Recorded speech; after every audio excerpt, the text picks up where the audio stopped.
Tahun 2015 ada satu keluarga yang habis ngalamin kecelakaan di daerah Jakarta Selatan. Jadi kayak ada jalan raya yang kanan kiri itu rumah gitu, dan ini jalan protokol gitu lebih Nat. Jadi kayak di Pondok Indah gitu, kebayang gak? Oke. Dan satu keluarga ini isinya bapak, ibu, dan anaknya yang mungkin umurnya 15 tahun. Kejadian itu terjadi di jam 2 pagi. Satu keluarga ini ngalamin kecelakaan tunggal. Dan kecelakaannya itu terjadi di depan rumahnya Bapak Sutoyo. Jadi di depan rumah Bapak Sutoyo ini ada pohon. Nah, keluarga ini nabrak pohon itu dan meninggal di tempat. Semenjak saat itu, selama hampir sebulanan, keluarga Pak Sutoyo itu ngerasa kayak selalu aja ada yang aneh di rumahnya. Jadi rumah itu ada 5 orang, Nat. Ada Pak Sutoyo, ada Bu Erna istrinya, ada anaknya cowok namanya Bagas, masih SMA gitu, ada ART-nya namanya Mbak Susi, dan Pak Wahyu itu supirnya Pak Sutoyo. Nah, gue akan ceritain satu pengalaman horor dari point of view Pak Sutoyo, Bu Erna, Bagas, dan Mbak Susi. Nah, jadi waktu itu Pak Sutoyo dan Bu Erna ini lagi tidur dan kamar mereka di lantai 2. Anyway, kejadian ini terjadi 1 minggu setelah ada kejadian itu ya, ada kecelakaan itu.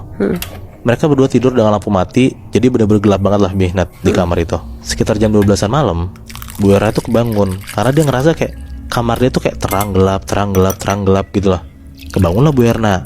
Pas Bu Erna bangun, dia melekin matanya, ternyata lampunya gelap, nggak ada yang matiin, hidupin lampu tuh nggak ada. Akhirnya nggak gitu lama, Bu Erna tidur lagi, dan belum ada 10 menit kayak Bu Erna ngerasa kamar dia tuh terang gelap, jadi kayak lampunya tuh hidup mati gitu. Akhirnya kebangun lagi lah Bu Erna. Tapi pas bangun, kamar Bu Erna tuh sekarang bener-bener terang gelap gitu Nat. Pas dia melek pun lampu juga kayak gitu masih. Dan dia denger saklar lampunya pun juga cetok gitu loh. Wow. Bu Erna takut banget lah. Di situ tuh dia langsung buru-buru bangunin Pak Sutoyo karena dia ngeliat suaminya tuh masih tidur pulas aja gitu, munggungin Bu Erna. Mas bangun mas, lampu kita udah mati hidup sendiri mas. Tapi tetap aja Pak Sutoyo tidur aja gitu. Sampai akhirnya karena Bu Erna udah takut, dia tuh narik badannya Pak Sutoyo biar madep tidurnya tuh gak ngebelakangin dia gitu loh, biar telentang. Pas Bu Erna narik badan Pak Sutoyo dan udah telentang, ternyata yang tidur di sebelah Bu Erna tuh bukan Pak Sutoyo. Siapa?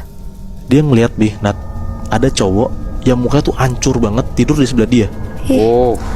Bener-bener kayak hancur abis kecelakaan gitu loh. Nah, Bu Erna tuh langsung lari keluar kamar. Dan pas Bu Erna keluar kamar, dia ngeliat di lantai 1 di bawah ada Pak Sutoyo lagi nonton TV. Loh, Cing.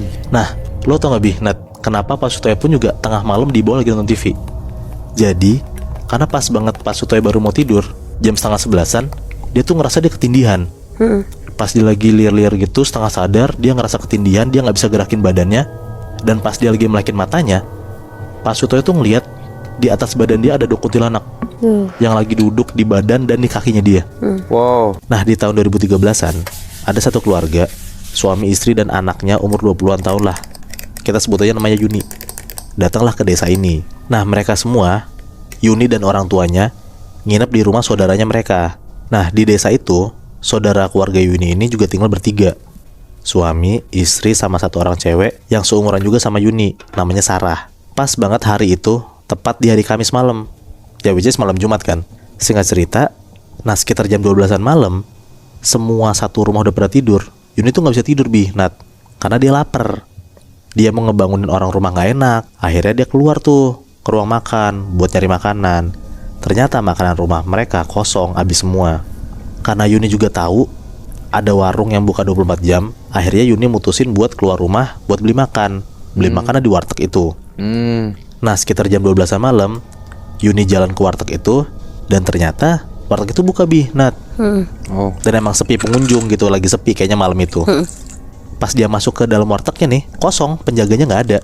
Yuni manggil lah kayak, "Misi pak, bu." Berkali-kali dipanggil sama Yuni, tapi gak ada yang nyaut sama sekali nih. Sampai akhirnya Yuni mau keluar tuh, karena ya wartegnya lagi sepi kan, mungkin gak ada orangnya kan. Nah, pas dia balik badan, akhirnya ada orang yang nyaut dari dalam. "Maaf mbak, lama, mau pesan apa?" Ternyata yang ngejaga tuh ibu-ibu. Ya udah tuh Yuni milih makanan, dan si ibu itu ngambilin. Ibu yang ngomong, "Ini mbak makanannya." Nah, Yuni ini fokus banget makan karena dia lapar banget kan. Dia nunduk tuh, liatin makanannya aja sambil nyuap. Pas dia lagi fokus makan, dia tuh ngerasa kayak di depan dia, kayak di balik kaca warteg makanannya itu, kayak ada orang berdiri tapi gak gerak-gerak Nat. Dia berdiri diem aja gitu. Akhirnya nengok lah nih si Yuni ke depan.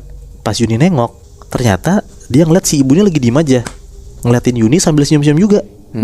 Bener-bener kayak diem matung sambil senyum liatin Yuni gitu loh Bi. Nat. Gue mulai merinding ya anjing. Dia tuh mikir kayak, ini kenapa aneh, gue lagi makan kenapa diliatin sama ibunya. Iya. Pas Yuni juga curi-curi pandang liatin ibunya, akhirnya si ibu tuh langsung masuk ke dalam warteg. Lanjutlah si Yuni makan lagi. Pas Yuni lagi makan, dia denger Bi, Nat, di dalam warteg itu, berarti kan di belakangnya juga kan. Dia denger kayak ada orang komat kamit. Dia tuh nggak tahu kayak suara orang ngaji atau orang komat kamit. Pokoknya tuh ngomong kayak bahasa Jawa. Kayak ngomong-ngomong nggak jelas gitu loh. Nah suaranya tuh dari dalam wartegnya itu. Dari dapurnya itu. Iya si Yuni denger dari situ. Seketika Yuni tuh langsung nengok lah ke arah belakang warteg itu. Dia tuh kayak celingak-celinguk nyari kayak, itu suara apa, sumber suara tuh dari mana gitu. Nah pas dia lagi nengok-nengok ke arah dapur warteg itu, tiba-tiba Bi, Nat, dari balik etalase kaca makanan itu, si Yuni ngeliat ada sundel bolong berdiri gede banget. Langsung nongol tiba-tiba gitu loh. Pas lagi berdiri, si sundel bolong ini ngomong kayak, enak mbak makanannya. Idi. Fuck. Di situ tuh Yuni langsung bangun. Dia tuh langsung lari keluar warteg dan dia tuh udah gak mikirin soal bayar-membayar lah. Pas dia keluar warteg, di seberang warteg itu kan ada kuburan kan. Dia nengok lah ke arah kuburannya. Pas dia nengok ke arah kuburannya, dia tuh ngeliat kayak banyak banget pocong berdiri di depan kuburan itu. Oh shit. Jadi gue mau ceritain suatu kejadian di satu keluarga pada tahun 2000. Keluarga ini tuh ada bapak, ibu, sama 2 anak perempuan. Anak perempuan ini tuh kembar, namanya Hana sama Hani. Mereka semua ini tuh orang Jakarta. Nah pas menjelang lebaran, mereka berempat mudik ke rumah omanya di Jogja. Selama perjalanan, mereka tuh seneng banget karena mau ketemu sama sepupu-sepupu mereka yang seumuran di sana. Tapi Muebi, mereka berempat kecelakaan tunggal di tol. Aduh anjir. Tapi semuanya selamat, kecuali Hani. Di situ mereka sekeluarga langsung dibawa ke rumah sakit dan gak jadi ke Jogja. Mereka balik ke Jakarta buat pemakaman Hani. Mereka semua tuh kaget, apalagi Hana. Sebenarnya Hana tuh belum paham-paham banget juga sama arti meninggal. Dia cuma mikir kalau Hani itu tuh lagi pergi jauh aja. Karena setiap malam Hana tidur di kamar mereka berdua. Hana selalu ngerasa kesepian ngeliat tempat tidur Hani yang kosong. Jadi sebelum tidur, Hana tuh selalu berdoa biar Hani tuh cepet pulang. Akhirnya Hana coba tidur abis berdoa. Pas Hana lagi merem, Hana tuh dengar dari belakangnya dia ada suara hordeng dibuka tutup gitu kayak lagi dimainin. Karena dia lagi tidur ngebelakangin jendela, jadi Hana tuh nggak bisa lihat kan itu tuh apa. Dia dengar ada suara yang manggil dia, Hana, dan itu suaranya tuh Hani banget. Refleks lah Hana langsung nengok ke belakang, tapi nggak ada apa-apa. Akhirnya Hana lanjut tidur sambil merem. Terus besok paginya Hana nanya ke bapak ibunya, tapi ya bapak ibunya nggak percaya. Dia bilang kalau itu tuh cuma efek dari Hana tuh terlalu kangen sama Hani doang. Nah kebetulan itu tuh hari Sabtu, keluarganya Hana tuh rencananya mau pergi ke mall. Niat bapak ibunya juga biar Hana tuh bisa ngelupain pelan-pelan kesedihannya. Akhirnya mereka berangkat ke salah satu mall di Jakarta Barat. Pas sudah sampai, mereka makan dulu. Terus lanjut nonton bioskop film anak-anak yang disukain sama Hana. Selesai nonton jam 4 sore, Hana bilang mau ke toilet. Jalanlah Hana ke toilet bioskop sendirian. Pas Hana lagi antri mau pipis, Hana tuh ngeliat jelas banget ada Hani keluar dari salah satu bilik toilet itu. Sambil jalan cepet keluar toilet. Kali ini Hana tuh yakin banget kalau itu tuh beneran Hani. Jadi dikejar lah sama Hana keluar tanpa ngeliat kanan kiri.